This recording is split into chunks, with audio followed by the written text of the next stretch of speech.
This is Susan Wilbanks with BlendedInsight.com. I am a holistic and integrative healing arts practitioner, an intuitive, and an energy healer. In this podcast, I share tips, tools, and suggestions that have helped me along my path in hopes of inspiring and helping you along yours. Let's get started with today's podcast topic. Hello, bright soul. Thank you so much for joining me on another podcast. If you hear my space heater blaring behind me, it is just because I want to be warm in this cold winter weather environment that we are in right now, and I'm not going to complain. So grateful for my space heater. So if you hear it in the background, I'm sorry. I just need to stay warm. And I'm going to go right into the topic for today. And that is the difference between surrendering and quitting. What is the difference? Because when we talk about surrender, and I've talked about surrender in previous podcasts, I've also had this conversation a lot in private sessions where when someone says surrender, it triggers people because they feel like surrendering is quitting. A surrender energy is like failure energy. It's like not trying anymore. And that's not true. That is not true. Surrendering is allowing yourself to be guided. It's getting yourself in flow, in alignment. And when you are in alignment, there is a support that comes with it. There's an ease in surrender. It's the lack of resistance. And when we are quitting something, there's a resistance involved. Quitting is usually there's a buildup of frustration. There's a buildup of energy where we're just frustrated and we don't want to continue, or we're exhausted and we don't want to continue. And it's a letting go of your will. And surrender is not will based. Surrender is divine guidance based. It's alignment. It's your soul's path. And so when you're in alignment, there's purpose, there's guidance, there's a free feeling, it's the same as when you're floating down the river. I know I use that example a lot. If you're just surrendering to the flow of the water, it's very easy.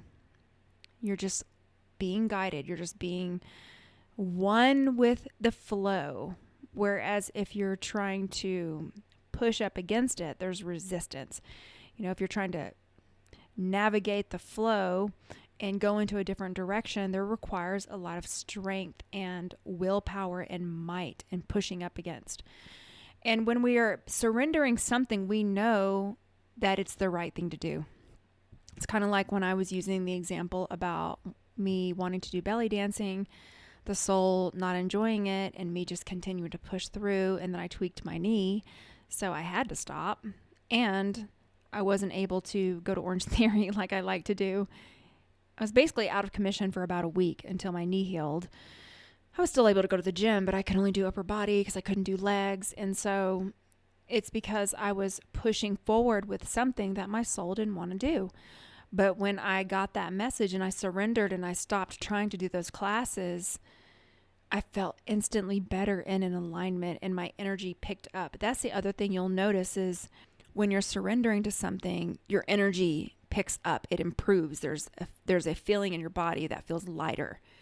Whereas quitting doesn't feel good. When you're being guided to do something and you just said, I'm not going to do it. It's almost like an interruption in your energy field to where there isn't a satisfaction.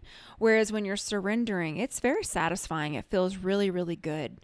And you'll get those messages when you're supposed to be surrendering and going with the flow.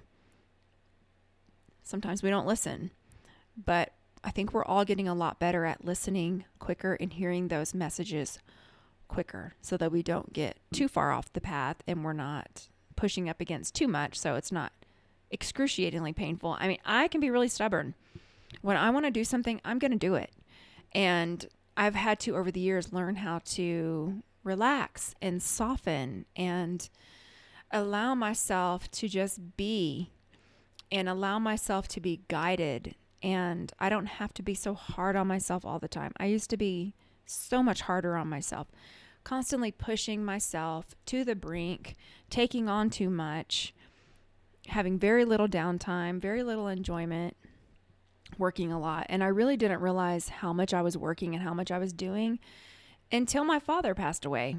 And I had to stop taking clients for a while because I was exhausted. And I had some clients that were really, they were kind of new people, not people that I've been working with a long time, that were kind of really selfish and just wanting me to, even though I'm exhausted and grieving, when can I get my session? And I want this. And I'm like, I am devastated. Hello, I'm devastated. I cannot help you right now.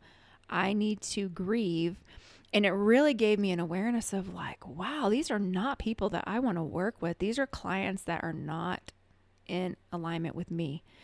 And the beautiful thing about that is the clarity that came in, and also the clarity of, Susan, you're working too much. You have a full-time job. You're a mother. You take care of your physical body. You record content.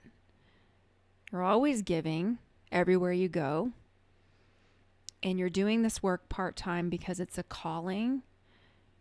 I like my full-time work. So over the years, people have asked me, why don't you just do your healing full-time? Because I don't want to. That's why. I don't want to. I like my full-time work.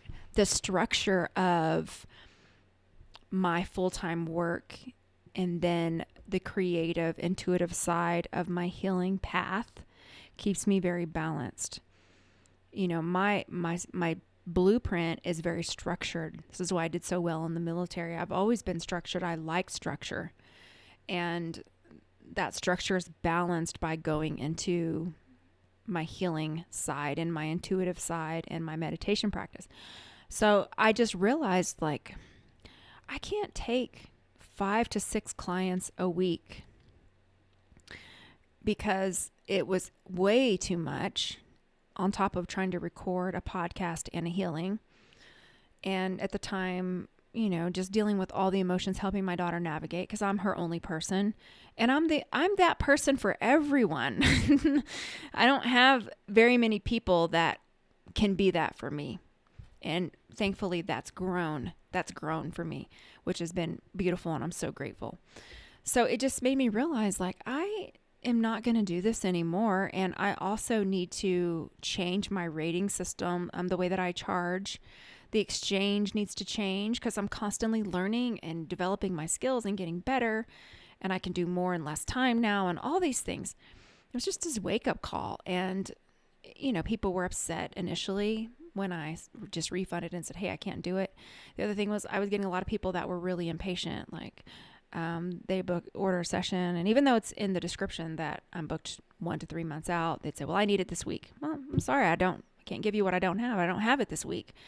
And by the way, I'm grieving. And it's just like the way people were behaving toward me, like that energy was so, it was so poignant is the word that comes out. But it was a wake up call. Like, wow.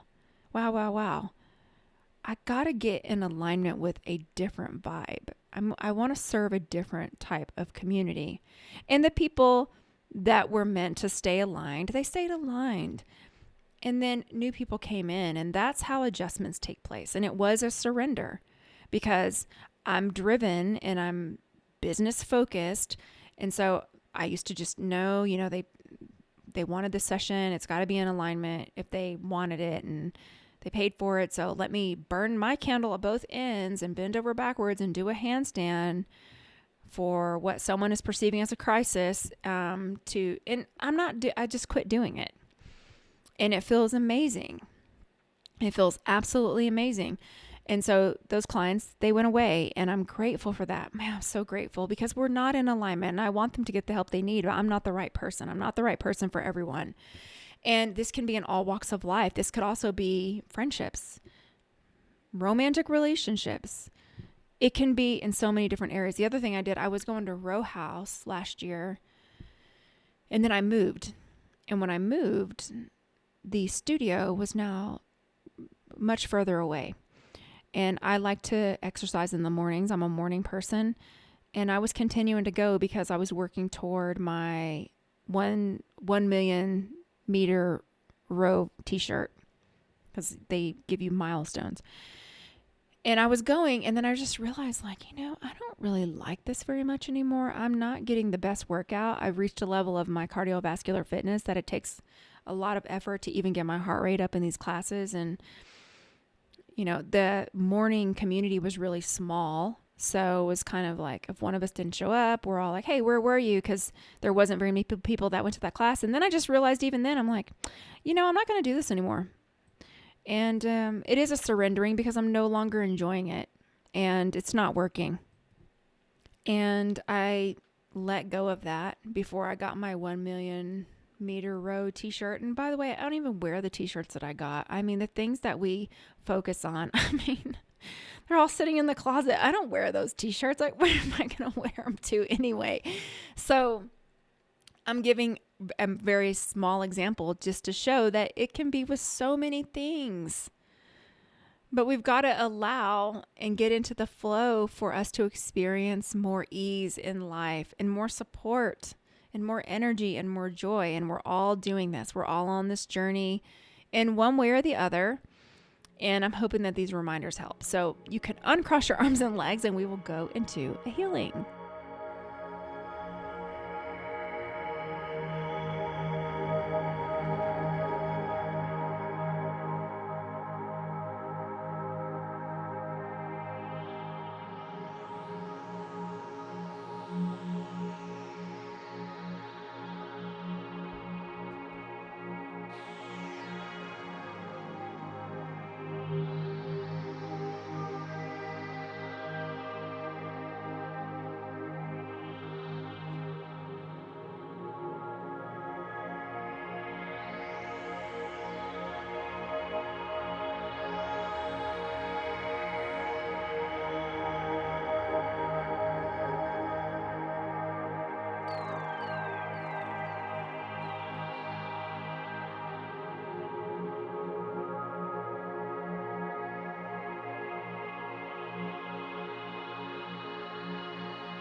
Okay, and so it is. You can start coming back into your body.